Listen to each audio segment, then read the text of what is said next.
जय Hind. Biodiversity and conservation के बारे में बातचीत हमने इससे पिछले सेशन में शुरू कर दी थी। उसी बातचीत को आगे बढ़ाते हुए आज के सेशन में हम पढ़ेंगे about importance of biodiversity. Biodiversity की इम्पोर्टेंस क्या है उस सब के बारे में आज हम पढ़ेंगे, बातचीत करेंगे। देखो, शुरू करते हैं। इतना हमें ऑलरेडी समझ में आता है कि ये जो बायोडाइवर्सिटी है ये बड़ा इंपॉर्टेंट रोल प्ले करती है in the development of human culture, in the development of human beings, और इन रिटर्न ह्यूमन कम्युनिटीज ने भी बड़ा इंपॉर्टेंट रोल प्ले किया है in shaping this diversity. Human beings भी बड़ा इंपॉर्टेंट रोल प्ले करते हैं इस डाइवर्सिटी को शेप करने में, और बायोडाइवर्सिटी भी बड़ा इंपॉर्टेंट रोल प्ले करती है in the development of human culture. Importance की अगर बात करें तो मोटा मोटा चीजें हमें ऑलरेडी समझ में आती हैं। जैसे ये जो बायोडाइवर्सिटी है, एक इसकी इकोनॉमिक इंपॉर्टेंस है। इकोनॉमिक इंपॉर्टेंस क्यों है? बिकॉज ये जो पेड़ पौधे हैं, ये जो जानवर हैं, इनसे हमें बहुत सारी चीज़ें मिलती हैं। जैसे फॉरेस्ट से हमें बहुत सारे रिसोर्सेज मिलते हैं। फिश जो है वो बहुत सारी चीज़ों के लिए काम आती है। लाइव स्टॉक से हमें मिल्क वगैरह मिलता है, मीट वगैरह मिलता है। तो एक तो ये जो बायोडाइवर्सिटी है इसकी इकोनॉमिक इंपॉर्टेंस है। दूसरा, ये जो बायोडाइवर्सिटी है इसकी साइंटिफिक इंपॉर्टेंस है। ये जो बायोडाइवर्सिटी है, जब इसको हम पढ़ते हैं, समझते हैं, तो हमें समझ में आता है कि अर्थ के ऊपर ये जो लाइफ देखने को मिल रही है, ये लाइफ किस तरीके से इवॉल्व हुई है और ये किस तरीके से इवॉल्व होती रहेगी। तीसरा, ये जो बायोडाइवर्सिटी है इसकी इकोलॉजिकल इंपॉर्टेंस है। हम बहुत सारी चीज़ें पेड़ पौधों से लेते हैं, एनिमल से लेते हैं, माइक्रो ऑर्गेनिज्म से लेते हैं, और बहुत सारी चीज़ें इन रिटर्न हम इस नेचर को देते हैं, इस डाइवर्सिटी को देते हैं। तो एक इकोलॉजिकल इंपॉर्टेंस भी है। ये जो बायोडाइवर्सिटी है इसकी एक एस्थेटिक इंपॉर्टेंस भी है। जैसे ये जितनी भी डाइवर्सिटी है, जितने भी ऑर्गेनिजम्स हैं, इनको हम टूरिज्म के पॉइंट ऑफ व्यू से देखते हैं, इनको हम प्लेजर के पॉइंट ऑफ व्यू से देखते हैं। ये जो फूल पत्तियां हैं इनको हम डेकोरेशन के पॉइंट ऑफ व्यू से भी देखते हैं। तो ये जो बायोडाइवर्सिटी है इसकी एक एस्थेटिक इंपॉर्टेंस भी है। ये जो बायोडाइवर्सिटी है ये मोटा मोटा हमारी लाइफ के हर एक हिस्से में बेहद इंपॉर्टेंट रोल प्ले करती है। ये जो बायोडाइवर्सिटी का इंपॉर्टेंट रोल है, या ये जो बायोडाइवर्सिटी की इंपॉर्टेंस है, इसको एक एक करके देख लेते हैं। सबसे पहले बात की गई है इकोलॉजिकल रोल ऑफ बायोडाइवर्सिटी के बारे में। बायोडाइवर्सिटी का इकोलॉजिकल रोल क्या है? देखो, हमें ये समझ में आता है कि जितनी भी स्पीशीज अर्थ के ऊपर देखने को मिलती हैं वो कोई ना कोई फंक्शन परफॉर्म करती हैं इन एन इकोसिस्टम। हर एक स्पीशीज का अपना अपना रोल है in this biodiversity, in this ecosystem. और कोई भी स्पीशीज ऐसी नहीं है इस बायोडाइवर्सिटी में, इस इकोसिस्टम में, जो कि सिर्फ खुद के लिए, जो कि सिर्फ अपनी नीड्स के लिए ही एग्जिस्ट करती हो। हर एक ऑर्गेनिज्म, हर एक स्पीशीज जो है वो किसी न किसी फॉर्म में अदर ऑर्गेनिजम्स के लिए भी कंट्रीब्यूट करने का काम करते हैं। कोई भी स्पीशीज, कोई भी ऑर्गेनिज्म ऐसा नहीं है जो कि सिर्फ खुद की ही नीड्स को फुलफिल कर रहा हो। ये एक इंटरडिपेंडेंट रिलेशनशिप है जहां पे हर एक ऑर्गेनिज्म किसी दूसरे ऑर्गेनिज्म की किसी पर्टिकुलर नीड के लिए कंट्रीब्यूट करता है, उसको फुलफिल करता है। तो हर एक ऑर्गेनिज्म का बड़ा इंपॉर्टेंट रोल है इस डाइवर्सिटी में।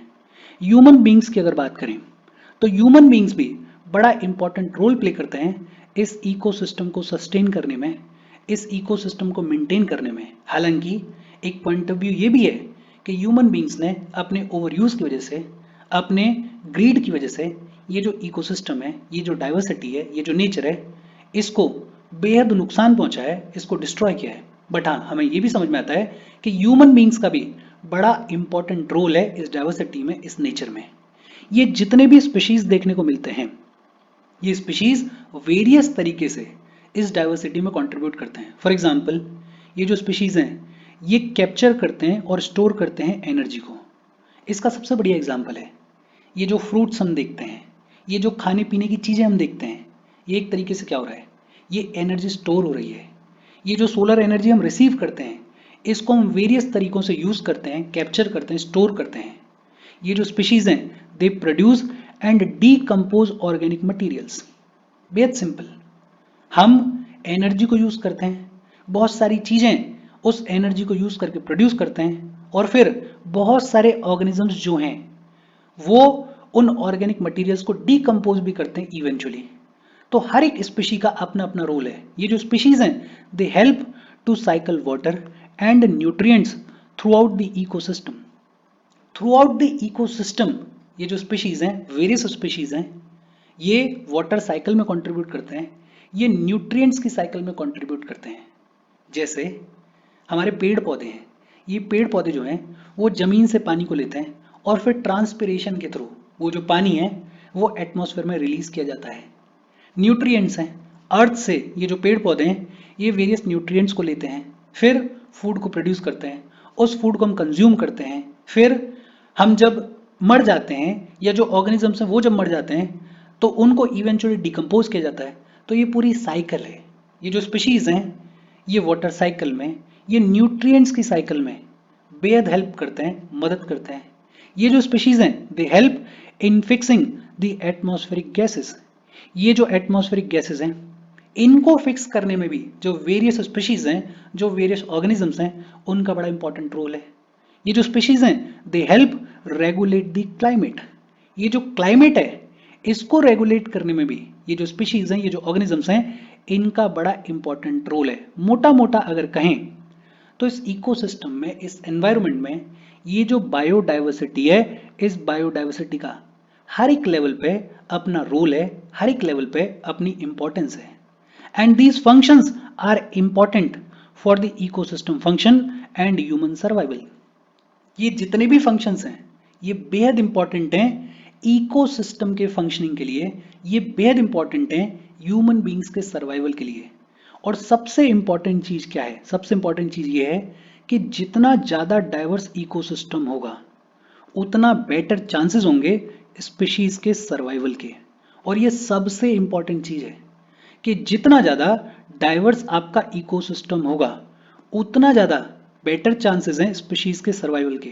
फॉर एग्जाम्पल, अगर कभी कोई एडवर्सिटी आए, कभी कोई अटैक हो, तो जितना ज्यादा डाइवर्स इकोसिस्टम होगा उतना बेटर तरीके से जो स्पीशीज हैं वो उस एडवर्सिटी से, उस अटैक से डील कर पाएंगे। और इसका सबसे बड़ी एग्जांपल है फूड चेन। फॉर एग्जांपल, एक लीनियर फूड चेन है कि ए है और ए को खाने वाला ऑर्गेनिज्म बी है और बी को खाने वाला ऑर्गेनिज्म सी है और सी को खाने वाला ऑर्गेनिज्म डी है। लीनियर फूड चेन है। अगर ऐसा सिस्टम है, इस सिस्टम में अगर कोई एक ऑर्गेनिज्म किसी भी कारण की वजह से अगर खत्म हो जाए तो ये जो पूरा का पूरा सिस्टम है, ये पूरा का पूरा सिस्टम कोलैप्स हो जाएगा। लेकिन अगर सिस्टम ऐसा है कि ये जो डी है, ये जो की स्टोन स्पीशीज है, इसके पास में 4-5 ऑप्शंस हैं खाने के लिए, सरवाइव करने के लिए। ये जो नीचे वाले 4-5 ऑप्शंस हैं इनके पास में अपने अलग 4-5 ऑप्शंस हैं। फिर ये जो नीचे वाले हैं इनके पास में भी अपने अलग 4-5 ऑप्शंस हैं। अब इस साइकिल में अगर कोई एक ऑर्गेनिज्म किसी भी रीजन की वजह से अगर खत्म भी हो जाएगा तो भी ये जो सिस्टम है, ये सिस्टम बेहद इजीली चल पाएगा, सरवाइव कर पाएगा। बात वही आ गई कि जितना ज्यादा डाइवर्स इकोसिस्टम होगा उतना बेटर चांसेस होंगे इस इकोसिस्टम में स्पीशीज के सर्वाइवल के। बेहद सिंपल और इजी सी बातचीत है। Hence the loss of species would decrease the ability of the system to maintain itself. और इसका मतलब क्या है कि अगर किसी सिस्टम में से स्पीशीज जो हैं वो गायब हो रही हैं, खत्म हो रही हैं, तो वो जो सिस्टम है उस सिस्टम की खुद को मेंटेन करने की जो कैपेबिलिटी है वो भी डिक्रीज हो रही है, वो भी खत्म हो रही है। और यही आगे भी लिखा हुआ है कि एक ऐसा इकोसिस्टम जिसमें हाई बायोडाइवर्सिटी देखने को मिलती है, उस इकोसिस्टम के ग्रेटर चांसेस होते हैं to adapt to the environmental changes. ये जो एनवायरमेंटल चेंजेस हो रहे हैं इनको बहुत इजीली अडेप्ट कर पाता है कोई भी ऐसा इकोसिस्टम जिसमें हाई बायोडाइवर्सिटी देखने को मिलती है। अगर सिंपल शब्दों में कहें तो more the variety of species in an ecosystem, more stable the ecosystem is likely to be. और ये सबसे इंपॉर्टेंट बात है कि जितना ज्यादा डाइवर्स इकोसिस्टम देखने को मिलेगा उतना ज्यादा बेटर चांसेस हैं उस इकोसिस्टम में स्पीशीज के सर्वाइवल के, उतना ज्यादा स्टेबल वो इकोसिस्टम होने वाला है। बेहद सिंपल और इजी सी बातचीत है। देखो, ये सारी चीजें ऐसी हैं कि आपको लाइन बाय लाइन पढ़नी पड़ेंगी और लाइन बाय लाइन ये चीजें आपको समझनी पड़ेंगी। होपफुली आपको ये समझ में आया होगा कि बायोडाइवर्सिटी का इकोलॉजिकल रोल क्या है। हम आगे बढ़ें उससे पहले वीडियो पे लाइक के बटन को दबा दो। लाइक दबाना जरूरी है बिकॉज यूट्यूब ऐसे ही फंक्शन करता है। जब आप वीडियो पे लाइक के बटन को दबाते हो तो यूट्यूब वीडियो को कंसिडर करता है और थोड़ा सा पुश कर देता है। तो लाइक का बटन दबा दो, शेयर कर दो अपने सोशल मीडिया हैंडल्स पे, व्हाट्सएप वगैरह पे अपने फ्रेंड्स को। जो भी लोग इसमें इंटरेस्टेड हैं, इससे रिलेटेड पढ़ाई कर रहे हैं, उनको शेयर कर दो। अगर चैनल को सब्सक्राइब नहीं किया तो फॉर श्योर चैनल को सब्सक्राइब कर लो। और अगर आप केपेबल हो हेल्प करना चाहते हो तो आप हमें हेल्प कर सकते हो by clicking on the join button, या फिर आप कंट्रीब्यूट कर सकते हो क्यूआर कोड को स्कैन करके। अच्छा, ये तो हमें समझ में आ गया कि बायोडाइवर्सिटी का इकोलॉजिकल रोल क्या है। अब बात आती है the economic role of biodiversity. Biodiversity का इकोनॉमिक रोल क्या है? देखो, हमें ये ऑलरेडी पता है कि हमारे लिए ये जो बायोडाइवर्सिटी है ये बेहद इंपॉर्टेंट है, बिकॉज ये जो बायोडाइवर्सिटी है इसी से हमें डे टू डे लाइफ के लिए जो रिसोर्सेज की ज़रूरत होती है वो रिसोर्सेज मिलते हैं। For example, crop diversity.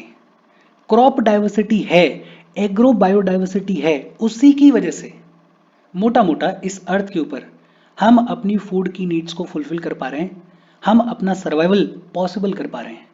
तो ये जो बायोडाइवर्सिटी है इससे हमें हमारे सर्वाइवल के लिए, हमें हमारे जीने के लिए जो भी रिसोर्स की ज़रूरत होती है वो रिसोर्स मिलते हैं।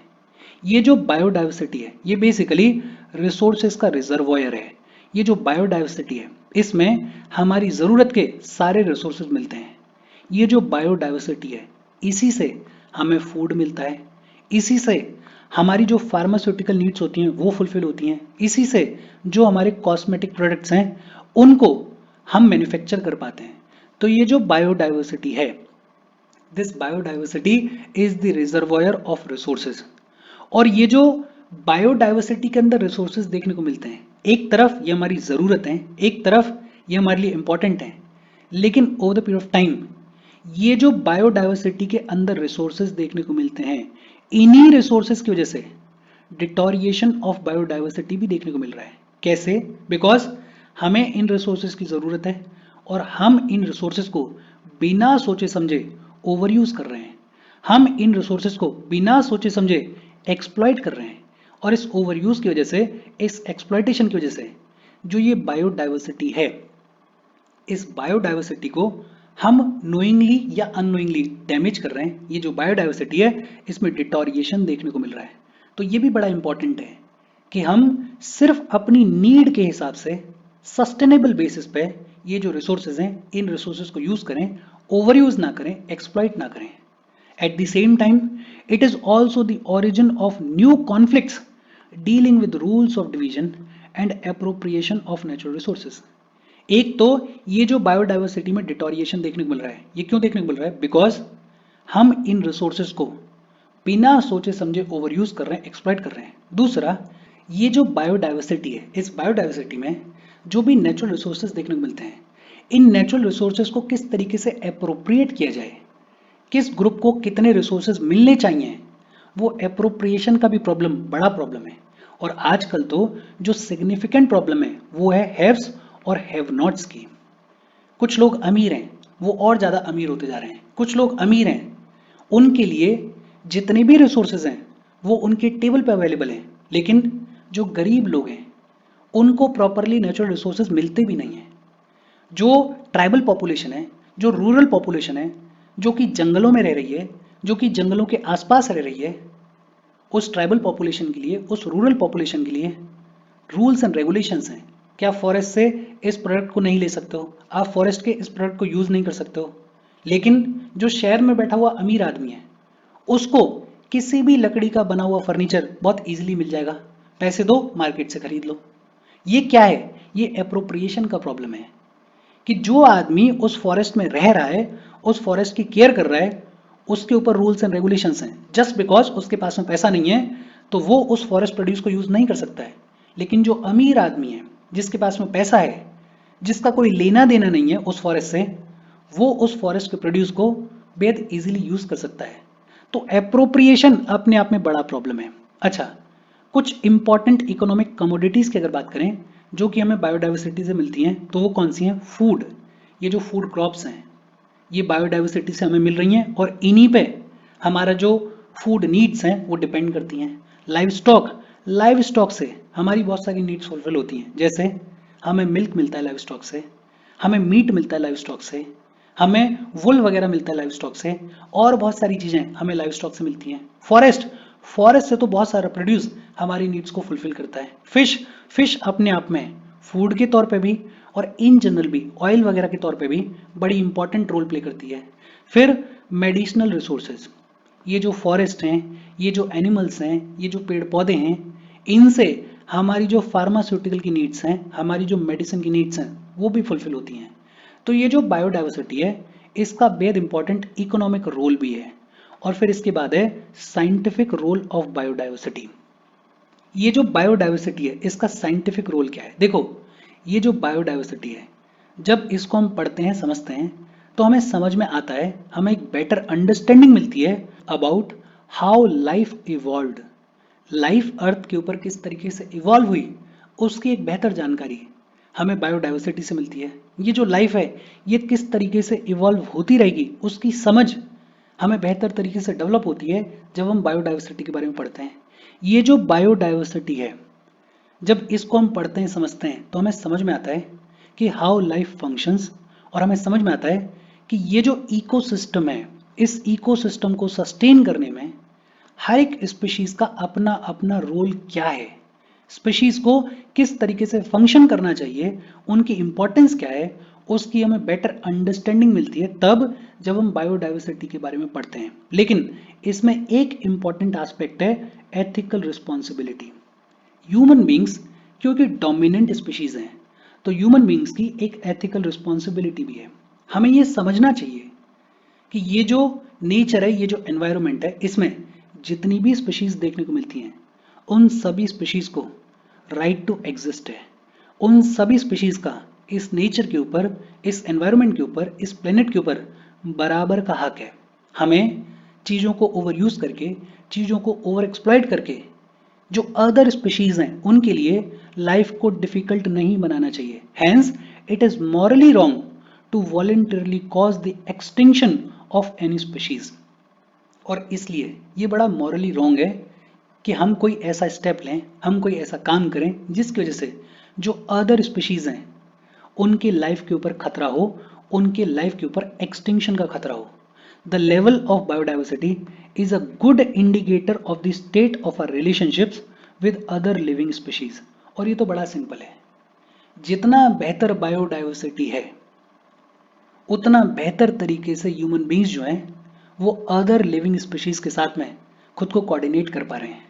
इंडिकेटर है कि अगर बेहतर बायोडाइवर्सिटी है, विच मीन्स कि उस एरिया में जो ह्यूमन बींग्स हैं, उनका अदर लिविंग स्पीशीज के साथ में बेटर कोऑर्डिनेशन है। और अगर बायोडाइवर्सिटी को खतरा है, इसका मतलब क्या है कि हम हमारी ज़रूरत से ज़्यादा ये जो स्पीशीज हैं, ये जो इकोसिस्टम है, ये जो एनवायरनमेंट है, इनको एक्सप्लॉइट कर रहे हैं, इनको ओवर यूज कर रहे हैं। और ये सबसे इंपॉर्टेंट पॉइंट है आज की डेट में कि जितना ज़्यादा डाइवर्स बायोडाइवर्सिटी होगी, उतना ज़्यादा बेहतर चांसेस हैं स्पीशीज के सर्वाइवल के, इस इकोसिस्टम के, इस एनवायरनमेंट के सर्वाइवल के। ज़रूरत है कि हम हमारी नीड्स के हिसाब से रिसोर्सेज को यूज करें, उनको ओवर एक्सप्लॉइट ना करें, उनको ओवर यूज ना करें। बेहद सिंपल और इजी सी बातचीत है। देखो, ये जितना भी आज हमने बातचीत की है, ये ऐसा है कि इसको पढ़ लो आप, समझ लो आप, लेकिन जब लिखने की बारी आएगी तो आपको खुद के अंडरस्टैंडिंग से ही लिखना पड़ेगा। आपको दिमाग में पिक्चर बनाने की ज़रूरत है। ये जो बायोडाइवर्सिटी है, इसका इकोलॉजिकल रोल क्या है। इकोलॉजिकल रोल एक लाइन में डिफाइन होता है कि जितना ज़्यादा डाइवर्स इकोसिस्टम है, उतना ज़्यादा बेटर चांसेस हैं स्पीशीज के सर्वाइवल के, उतना ज़्यादा स्टेबल इकोसिस्टम देखने को मिलेगा। तो हमें ज़रूरत है कि हम ये जो बायोडाइवर्सिटी है, इसको स्पॉइल ना करें, इसको डिस्ट्रॉय ना करें, और समझें कि इस बायोडाइवर्सिटी में हर एक स्पीशीज का अपना अपना रोल है। इकोनॉमिक रोल की अगर बात करें तो एक ब्रॉड पिक्चर आपके दिमाग में होनी चाहिए कि हमारी जो फूड नीड्स हैं, हमारी जो मेडिसिनल नीड्स हैं, हमारी जो लाइव स्टॉक की नीड्स हैं, हमारी जो फॉरेस्ट की नीड्स हैं, वो सब कहाँ से फुलफिल हो रही हैं? इस बायोडाइवर्सिटी से फुलफिल हो रही हैं। और फिर अगर बात करें साइंटिफिक रोल के बारे में, तो एक ब्रॉड आउटलाइन आपके दिमाग में होनी चाहिए कि लाइफ कैसे इवॉल्व हुई और कैसे इवॉल्व होती रहेगी। ये समझने में ये जो बायोडाइवर्सिटी है, ये बेहद इंपॉर्टेंट रोल प्ले करती है। और इसके साथ आज की बातचीत हम हमारी ख़त्म कर रहे हैं। बेहद इजी सेशन है और ऐसा सेशन है जिसमें एक्सप्लेन करने जैसा कुछ नहीं है। बस ये है कि लाइन बाय लाइन पढ़ते जाओ और चीज़ों को समझते जाओ। बेहद इजी चीज़ें हैं। फिर भी अगर कोई डाउट हो तो कमेंट करके पूछ लेना। Thank you very much.